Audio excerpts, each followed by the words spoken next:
Bonjour. Beaucoup d'entre vous m'ont demandé comment j'ai fait pour devenir rentier, voire même millionnaire. Aujourd'hui, je vais vous expliquer le succès de la réussite ainsi que la méthodologie, car il y a une méthodologie.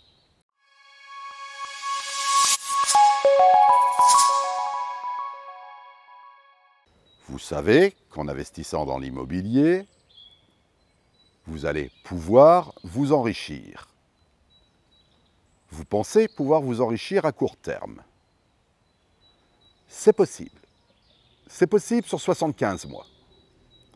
Mais pour s'enrichir et devenir millionnaire, il faut tabler sur du long terme.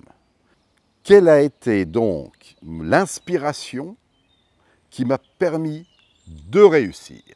C'est ce que je vais vous expliquer aujourd'hui et c'est ce que je vais faire en sorte de décortiquer point par point afin que vous puissiez faire pareil. Première chose, c'est l'état d'esprit.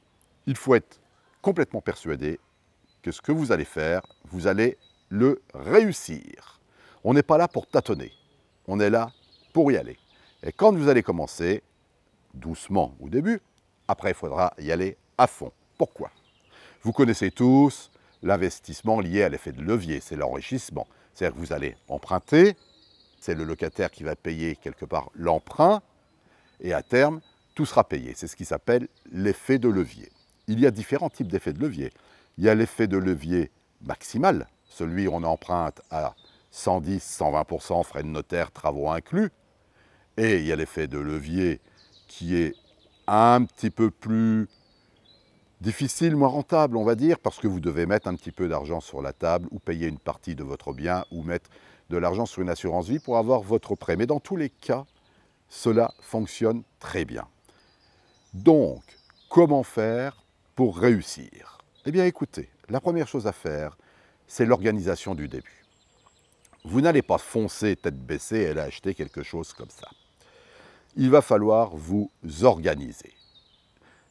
Organisez, votre temps. La gestion du temps est primordiale. Numéro 2, il va falloir aller voir votre banque et lui demander qu'est-ce qu'il faut faire pour acheter un appartement, qu'est-ce qu'il va pouvoir vous prêter et qu'est-ce qu'il vous conseille. Alors, vous allez dire, c'est marrant, il nous dit, on va demander à notre banquier, qu'est-ce qu'il faut faire pour acheter un appartement? C'est moi qui devrais vous le dire, et non. Laissez-lui la parole, donnez-lui de l'importance, faites en sorte de l'écouter, que ce soit positif pour lui, qu'il vous regarde, et ensuite, moins vous parlerez, plus il pensera, ce gars-là est intéressant. Et plus il pourra peut-être vous prêter, n'oubliez pas que c'est lui qui décide, souvent. Optimisation du temps et rendez-vous avec votre banquier. Ensuite, il va falloir aller voir d'autres banques. Une seule n'est pas suffisant.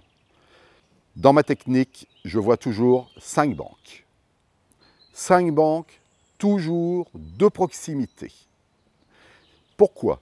Ça va vous permettre, en cas de refus, d'aller voir les autres banques, numéro 1, mais en cas d'acceptation, de faire jouer les clauses de concurrence. En effet, si une banque vous dit, moi je vais vous faire un taux à 2% sur 20 ans, et qu'une autre vous dit, moi je vous fais un taux de 1,8 sur 25 ans, vous pourrez aller voir la première et lui demander s'il peut s'aligner ou pas, etc. Ce sera important pour vous, vous aurez un accord de principe avec votre banque, il va falloir organiser vos comptes en banque. Qu'est-ce qu'un banquier? Un banquier, ce qu'il veut, lui, c'est un client fidèle. Pour être fidèle, il va falloir prendre toute la panoplie de services qu'il va vous proposer. Par exemple, il va vous dire « Ah, vous n'avez pas de PEA ?» Et hop, vous aurez un petit PEA, 100 €. C'est rien, vous avez votre PEA. Un code de vie, un compte sur livret. En plus, une petite assurance vie qui est prise en amont.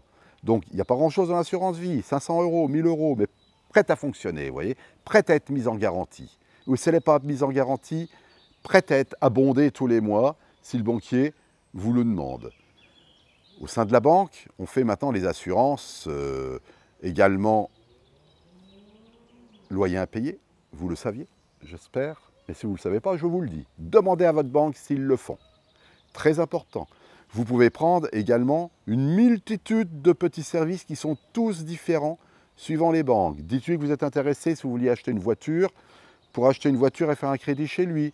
Eux, ils ont des accords avec les sociétés de vente de véhicules, avec les marques, et vous pouvez quelquefois payer même 20% moins cher le véhicule. C'est intéressant. Dites à votre banquier que c'est vraiment très bien ce qu'il fait et que sa banque est formidable. Il sera ravi. Comme vous voyez, tout ceci, c'est psychologique et ça se prépare à l'avance. Dès que vous avez une réponse qui est positive, que le banquier vous a dit « Ok, on va pouvoir vous prêter », maintenant, et que vous avez organisé donc votre système, maintenant, vous allez pouvoir prospecter, vous ou les autres. Nous verrons plus tard, donc dans différents cours, toutes les méthodes de prospection. Aujourd'hui, vous avez les méthodes par Internet avec des systèmes d'alerte. Vous avez la méthode directe par les agences immobilières. Vous avez la méthode de renseignement dans la rue. Et puis, vous avez vous-même qui pouvez vous balader et trouver des biens.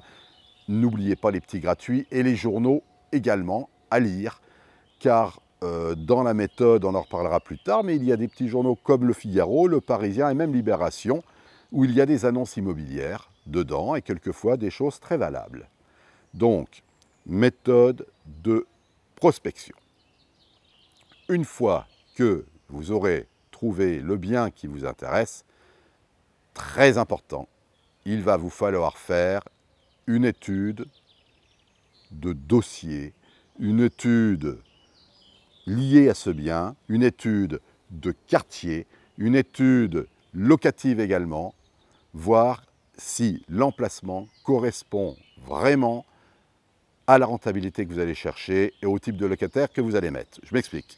Si vous investissez par exemple sur des villes étudiantes, je ne vais pas toutes vous les citer, il y en a beaucoup, vous mettrez des étudiants en place. Donc à vous de voir quels sont les autres loyers pratiqués pour vous y coller. Car la concurrence est là, vous n'êtes pas le seul à investir.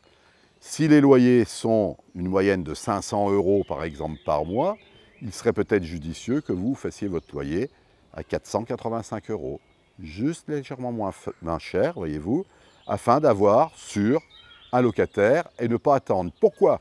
N'oubliez pas qu'un mois de loyer en moins, c'est 485 € dans ces cas-là, et que les 15 € de baisse de ce loyer, si vous divisez, ça vous fait à peu près une trentaine de mois, ça vous fait donc plus de 2 ans et demi. C'est rien. Pour avoir mis un locataire en place tout de suite, ça revient exactement au même, et en plus vous payerez moins d'impôts. Donc vous êtes gagnant sur les deux côtés. Pour investir, ce qui est important lors des visites, il va falloir apprendre. Il va falloir apprendre à regarder un appartement. Il va falloir apprendre à juger, à jauger la surface au premier coup d'œil d'un appartement à 1 mètre carré, 2 mètres carrés près. Il va falloir apprendre les prix des travaux à envisager. Il va falloir apprendre les frais de notaire que vous allez payer. Ça, c'est facile, sur Internet, vous trouvez des simulateurs. Mais sur place dans l'appartement, il faut que ça tourne de votre tête, il faut que vous sachiez où vous allez pour pouvoir dire oui ou non. Si c'est non, c'est classé.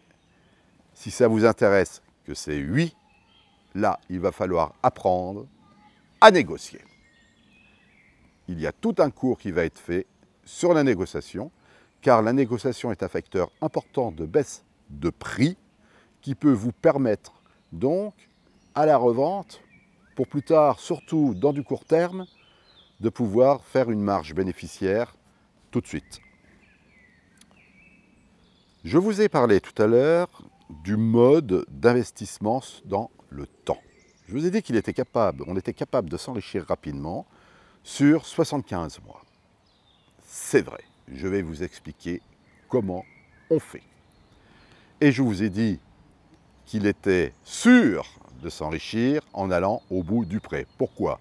Parce qu'un prêt, quoi qu'il arrive, qu'il soit de 10 ans, 15 ans, 20 ans, 25 ans, dans 10 ans, 15 ans, 20 ans, 25 ans, il sera payé.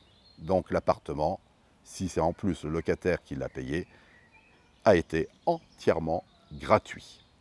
Je sais que vous voulez aller vite. Quelle est la technique pour aller vite?